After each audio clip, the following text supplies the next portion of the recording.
Nah, ini saya tampilkan contoh soal AKM. Contoh soal literasi membaca. Mari kita cermati bersama-sama. Biasa, kalau soal ujian nasional bahasa Indonesia, itu juga yang lembarannya paling banyak. Soalnya paling banyak, karena bacaannya sangat banyak. Kalau literasi ini sama, bahkan bisa lebih banyak. Cuma soalnya yang ditanyakan dalam soal akan berbeda dengan apabila ujian nasional. Contoh ini Asatidzah, saya bacakan secara pelan-pelan. Ada 2 orang sahabat melakukan perjalanan panjang. Ketika di tengah perjalanan, mereka terlibat dalam suatu perdebatan. Pertengkaran itu terjadi sampai salah satu dari mereka menampar yang lainnya. Sahabat yang ditampar itu tak berkata apapun, tapi menuliskan suatu kata di atas hamparan pasir. Tulisan tersebut berbunyi, hari ini teman baikku menamparku. Yang ditampar nulis di hamparan pasir. Walaupun mereka bertengkar, tapi tetap melanjutkan perjalanan bersama. Saat di perjalanan, mereka menemukan sebuah sumber air dan memutuskan untuk mandi. Namun malang nasib teman yang ditampar tadi, ia tergelincir dan hampir tenggelam di dalam. Nah, hampir tenggelam di dalam sumber air. Melihat itu, tentu saja teman yang menampar tadi menolongnya dan ia pun selamat. Hari ini teman baikku menyelamatkan nyawaku. Ukirannya pada sebuah batu. Jadi yang tadi yang satu itu yang pertama menulis di hamparan pasir, yang kedua menulis di batu. Nah, ini cerita berarti kan cerita fiksi. Teman yang telah menampar dan menyelamatkan nyawanya tadi bertanya, menampar dan menyelamatkan nyawanya.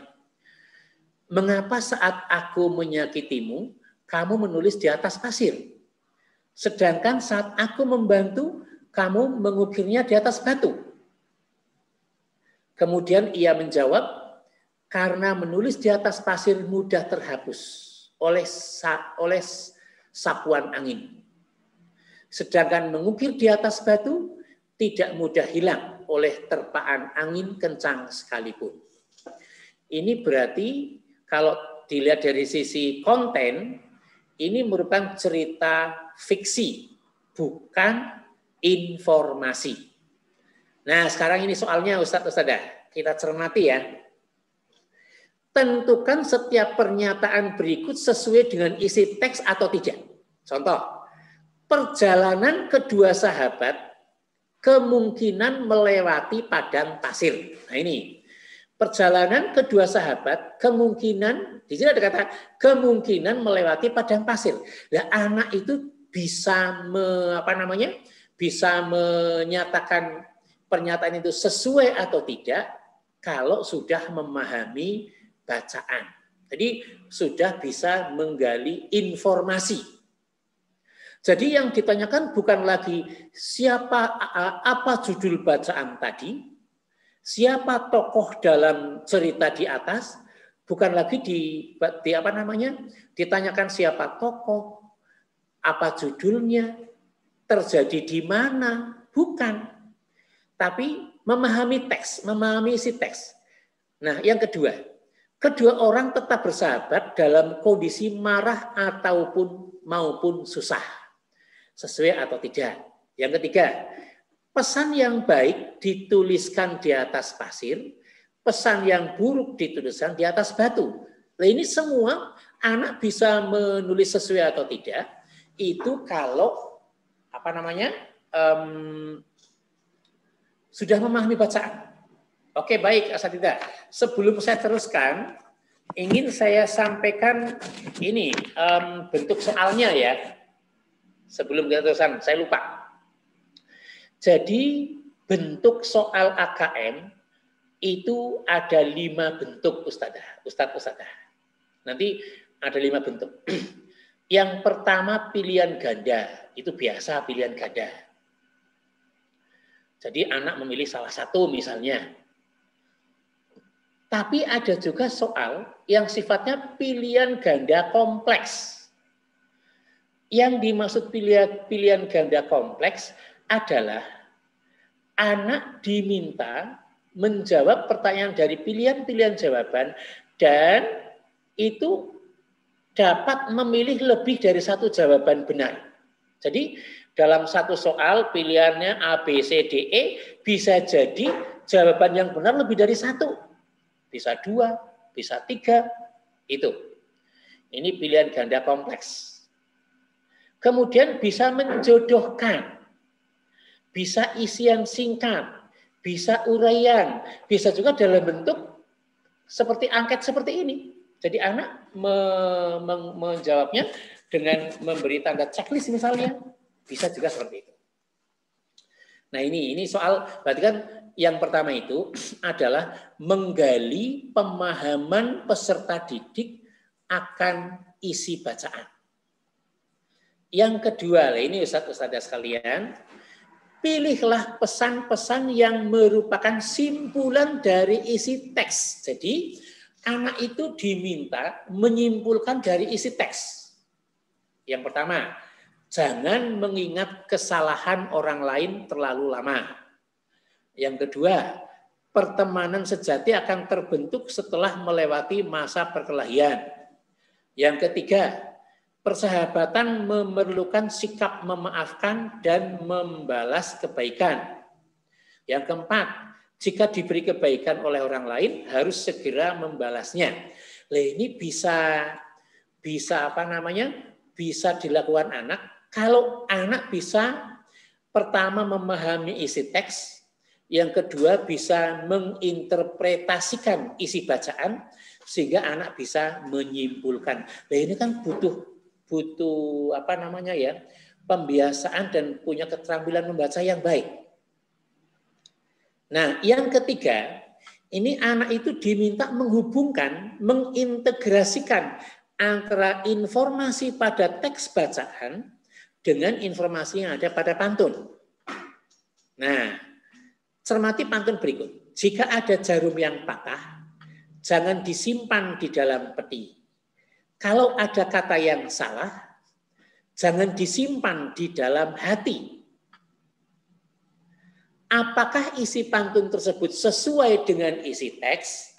Nah ini kan harus memahami juga. Bisa menyimpulkan, bisa menginterpretasikan begitu. Nah, anak bukan hanya diminta untuk menyebutkan atau mengisi sesuai atau tidak sesuai, tapi alasannya apa. Nah ini, berarti kan mengintegrasikan.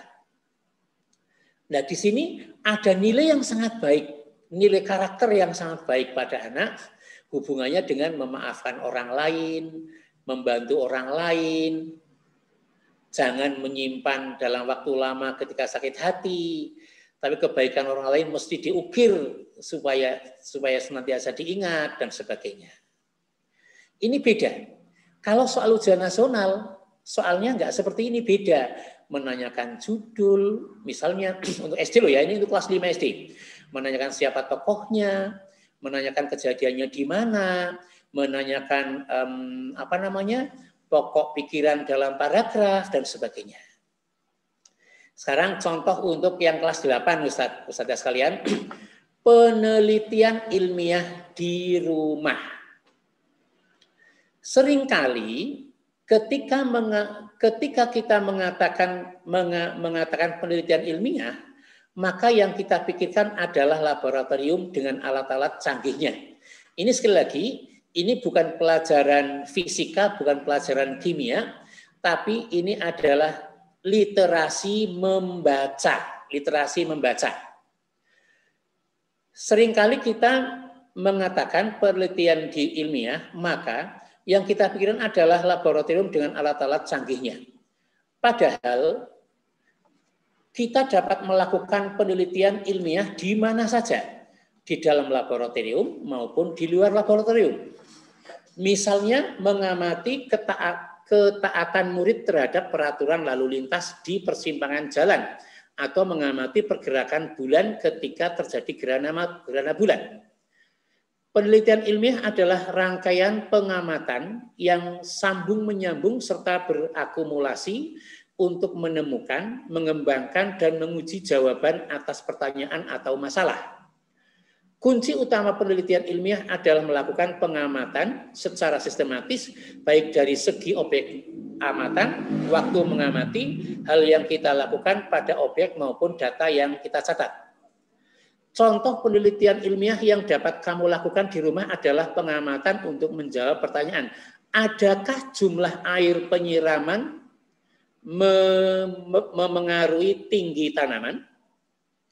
Untuk menjawab pertanyaan tersebut, kamu perlu menciptakan beberapa situasi.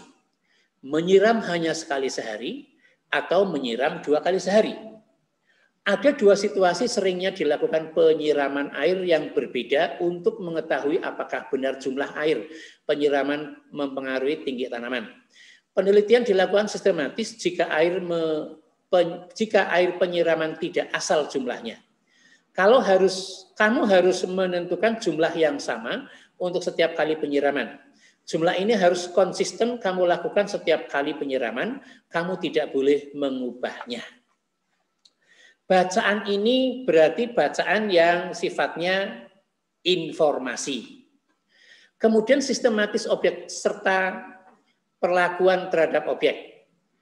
Objek penelitian kita adalah tanaman A serta B.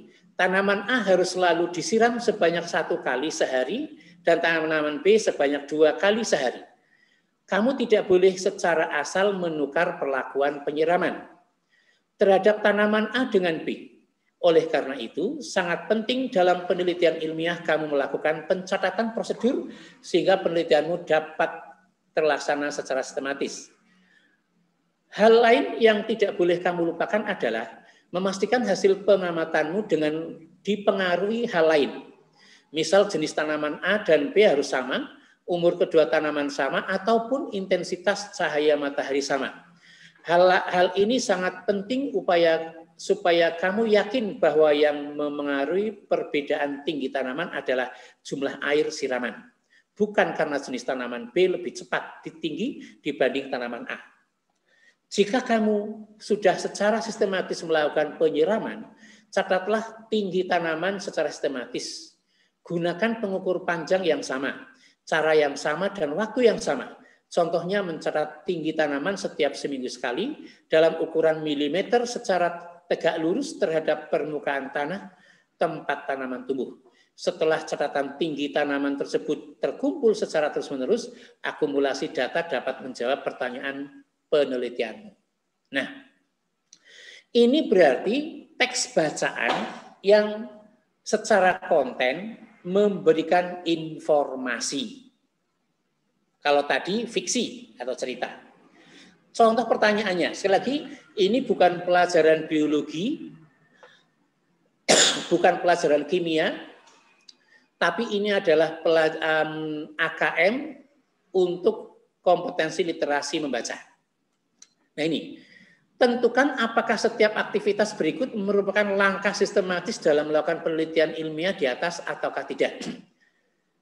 Pertama, jumlah air penyiraman tanaman A ditambahkan setelah 2 minggu. Sistematis atau tidak. Kedua tanaman disiram pada jam yang sama setiap harinya. Tinggi tanaman diukur ketika terlihat ada perubahan. Data pengukuran tinggi tanaman dicatat dalam satuan panjang yang sama. Nah, ini adalah contoh soal untuk mengetahui anak paham nggak dengan apa yang dibaca. Anak bisa nggak menggali informasi dari teks yang dibaca. Nah itu. Kemudian soal kedua. Berikut ini yang merupakan manfaat dari pencatatan prosedur penelitian ilmiah adalah boleh milih lebih dari 1 jawaban. Ini berarti kan kalau boleh milih lebih dari 1 jawaban berarti kemungkinan ada 2 atau 3 jawaban yang benar. Tuh. Yang ketiga, media tanaman A adalah tanah humus yang subur sedangkan media tanaman B adalah tanah berpasir. Penelitian menyimpulkan bahwa tanaman A yang disiram dengan jumlah air sedikit lebih tinggi dibandingkan tanaman B yang disiram dengan jumlah air yang banyak. Berdasarkan teks tersebut, apakah simpulan penelitian dapat diterima? Nah, ini kan mengintegrasikan atau mengaitkan isi teks dengan pengetahuan yang lain. Mestinya kan medianya sama dan sebagainya. Kalau di sini beda. Nah, berdasarkan teks tersebut, apakah simpulan penelitian dapat diterima, ya atau tidak? Jadi kalau tadi di sana mestinya medianya sama, kalau di sini medianya berbeda, anak diminta menyimpulkan apakah simpulannya bisa diterima kalau medianya berbeda. Ini adalah contoh soal. Sekarang catatannya Ustadz ya. Teks AKM terdiri atas teks informasi dan teks fiksi. Contoh yang tadi di kelas 5 itu adalah fiksi, kelas 8 adalah informasi. Ini adalah catatan yang harus kita perhatikan. Yang kedua, teks AKM disajikan lebih utuh dengan gambar ilustrasi yang kuat, sehingga disampaikan lebih komprehensif. Contoh tadi, ketika di kelas 5 menulis di atas hamparan pasir, ada gambar hamparan pasir. Menulis dari batu, disajikan gambar batu yang ditulisi, misalnya itu loh. Berikutnya, stimulus teks AKM bertujuan sebagai sarana menilai kompetensi dan sekaligus menginspirasi. Sebagai contoh, teks soal kelas 5 itu memuat pesan moral yang mendalam yang tadi sudah saya sampaikan di depan. Jadi tentang soal ini tadi teksnya ya yang di atas, yang ini soalnya. Soal pada AKM mengukur kemampuan murid tidak hanya sampai pada level memahami, namun mampu merefleksi isi teks. Nah, murid tidak hanya dapat memahami isi teks, namun juga mampu merefleksikan pengalamannya dengan hal lain di luar teks. Nah itu. Jadi ini adalah contoh soal tadi untuk AKM literasi membaca. Bisa dibayangkan ketika AKM nanti dilakukan, anak itu akan mendapatkan bacaan yang sangat banyak. Nah, terus gini, jumlah soalnya berapa? Nah ini jumlah soalnya berapa? Kalau yang saya baca itu, setahu saya, kalau untuk SD jumlah soalnya baik literasi membaca maupun numerasi itu 30 soal. 30 soal. Nah, kalau SMP SMA itu ada 36 soal. Nah, bisa dibayangkan 30 soal teks membaca, bacaannya otomatis nanti akan panjang-panjang. Jadi dari kelas 1, kelas 2, dan seterusnya, itu memang harus dibiasakan proses pembelajarannya, bagaimana proses kognitifnya, dan sebagainya. Sekali lagi, antum bisa mengakses contoh-contoh soal di webnya Pusmenjar Kemendikbud. Itu kemudian, nah sekarang contoh yang matematika, numerasi. Kelas 5. Kelas 5. Fitri akan membuat bolu kukus. Untuk setiap resep ia memerlukan 1/5 kilogram gula. 1/5 kilogram gula. 1/4 kilogram tepung, serta 150 gram mentega dan 300 gram bahan-bahan lainnya. Asa tidak? Ini kan anak-anak menggunakan timbangan ketika menimbang bahan roti. Kalau menggunakan timbangan, otomatis anak harus sudah menguasai konsep bilangan pecahan, konsep hubungan antara kilogram dengan gram. Itu dulu konsepnya dikuasai dulu. Kalau konsep itu belum dikuasai, ya nggak bisa. Inilah tadi yang saya katakan, kaitannya antara konsep-konsep pada materi kurikulum dengan soal AKM. Pertama, Fitri memerlukan 1/5 kilogram gula. Ia meletakkan sejumlah gula di timbangan dan ditunjukkan pada gambar berikut ini. Sorry, gambarnya nggak sempurna. Gambarnya itu menunjukkan misalnya 1/4 kilo, berarti 250 gram. Berapa gram gula yang harus dikurangkan? Nah, kalau namanya jarumnya menunjukkan 250 gram, berarti harus mengurangi 50 gram. Ini kan anak harus menguasai konsep dulu. Nah, terus jika Fitri membuat 6 resep adonan, jumlah gula, tepung, dan mentega yang dibutuhkan dalam kilogram adalah, ini kan aplikasi konsep matematika dalam kehidupan sehari-hari. Kalau satu resepnya gula 1/5 kilogram, lah kalau 6 resep gulanya berapa?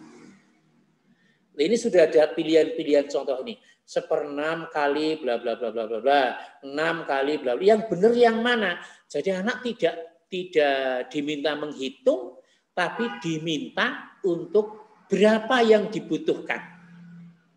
Ini betul-betul aplikatif.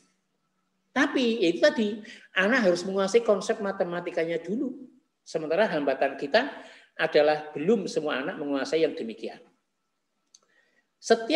Jawaban soal ketiga. Setiap resep adonan menghasilkan 16 buah bolu kukus dengan berat masing-masing 50 gram. Apakah benar proses memasak bolu kukus mengurangi berat adonan? Ini kan anak harus mengamati bahannya tadi, beratnya semuanya berapa. Setelah jadi 16 kali 50 gram berarti kan 800 gram atau 8 on. Harus menghitung. Tapi ini aplikatif, gitu loh. Itu contohnya. Nah, ini. Kemudian yang terakhir adalah contoh soal untuk kelas 8. Menjelang akhir tahun, seperti sekarang ini misalnya, beberapa toko memberikan diskon yang bervariasi. Beberapa diskon yang diberikan oleh toko A, B, C, D, E, dan F adalah ini. Toko A, diskon 20%, 50% plus 20%. Toko B 30 plus 20. Toko C 40 per 10. Dan seterusnya ya. Ada yang beli 1 gratis 1. Semua bayar setengah harga. Apa yang ini, kalau sini nggak mudeng itu saya. Yang Pels, Kesa, pakai bahasanya nggak tahu di sana. Nah, arti diskon 50 plus 20% adalah memberikan diskon 50% terhadap harga satu barang, kemudian menambah diskon 20% terhadap harga sesudah diskon pertama. Misal harga suatu barang 100.000, maka harga sesudah diskon 50% adalah 100.000 dikurangi 50% dari 100.000 sama dengan 100 kurangi 50 sama dengan 50. Ini adalah setelah diskon pertama. Harga sesudah diskon ditambah 20% adalah 50.000 kurangi 20% dari 50.000. Berarti 50.000 kurangi 10.000, berarti harga terakhir adalah 40.000. Kan betul, anak tidak diminta menghitung, tapi memang sudah disajikan datanya. Pertanyaannya, perhatikan diskon yang diberikan oleh beberapa toko di atas. Klik benar atau salah pada setiap pernyataan berikut. 1. Besar diskon toko B sama dengan diskon di toko C. Nah, karena anak harus hitung dulu. Barang dengan harga yang sama menjadi lebih murah di toko E dibandingkan di toko C. Terus lebih menguntungkan bagi pelanggan berbelanja barang senilai 50 di toko E dibanding toko B. Ini tujuannya apa? Setelah memahami bagaimana data matematika, bagaimana prosedur matematika, bagaimana alat matematika mereka ketahui, anak itu akan bisa menyimpulkan berarti kita lebih menguntungkan kalau belanja di toko mana. Ini kan penerapan. Ini yang dimaksud menyelesaikan masalah sehari-hari. Klik ya atau tidak, kemudian ketikkan penjelasanmu. Beni memiliki uang 100.000. Ia ingin membeli kemeja di toko E seharga 200.000. Ternyata kemejanya sudah tidak tersedia di toko E, teman Beni memberi informasi bahwa kemeja yang Beni inginkan dijual juga di toko F dengan harga yang sama. Apakah Beni dapat membeli kemeja yang diinginkannya dari toko F? Jelaskan alasan. Jadi ini adalah soal urean. Jadi ini harus paham semua. Dan ini sekali lagi soal matematika seperti ini adalah agar peserta didik mampu menerapkan konsep matematika, konten matematika, data dalam kehidupan sehari-hari. Jadi itu asatidzah selama 2 jam kurang saya berbicara terus. Alhamdulillah, mudah-mudahan belum puas, mudah-mudahan belum jelas. Karena kalau antum belum jelas, saya yakin akan mencari referensi-referensi berikutnya. Silakan barangkali ada yang ingin ditanyakan, Ustadz sekalian. Kalau saya mampu jawab akan saya jawab. Kalau tidak akan saya cari informasi lebih dahulu. Dipersilakan Ustadz, masih ada waktu 4 menit ya. Masih ada waktu 4 menit. Oke, baik. Kalau sekiranya tidak ada yang bertanya, waktu 4-3 menit ini saya pakai untuk penutup. Intinya, asatidzah, ke depan insya Allah kita akan mengikuti apa yang disebut dengan asesmen nasional yang wajib diikuti oleh semua satuan pendidikan dari SD, MI sampai SMA, MA, SMK. Nah, asesmen pendidikan itu tujuannya adalah untuk memetakan dan memotret mutu sekolah. Dan yang perlu kita persiapkan adalah proses kognitif yang kita gelar dalam proses pembelajaran. Jadi intinya, anak harus dibiasakan untuk mengerjakan soal-soal yang terkait dengan kehidupan nyata, seperti soal-soal yang tadi kami contohkan sedikit. Baik, itu yang bisa saya sampaikan. Selamat berjuang. Kita berdoa semuanya. Mudah-mudahan Allah Subhanahu wa Ta'ala cepat mengangkat musibah pandemi ini, sehingga kita insya Allah bisa segera melaksanakan amanah kita dalam dunia pendidikan dengan baik. Dan Allah memberikan kesabaran kepada kita, memberikan kesehatan kepada kita, bukan hanya kesehatan kepada kita masing-masing, tapi kesehatan kepada kita, suami, istri kita, anak-anak kita, keluarga kita, saudara-saudara kita, tetangga-tetangga kita, dan semuanya. Kurang lebihnya mohon maaf. Billahi taufiq wal hidayah. Assalamualaikum warahmatullahi wabarakatuh.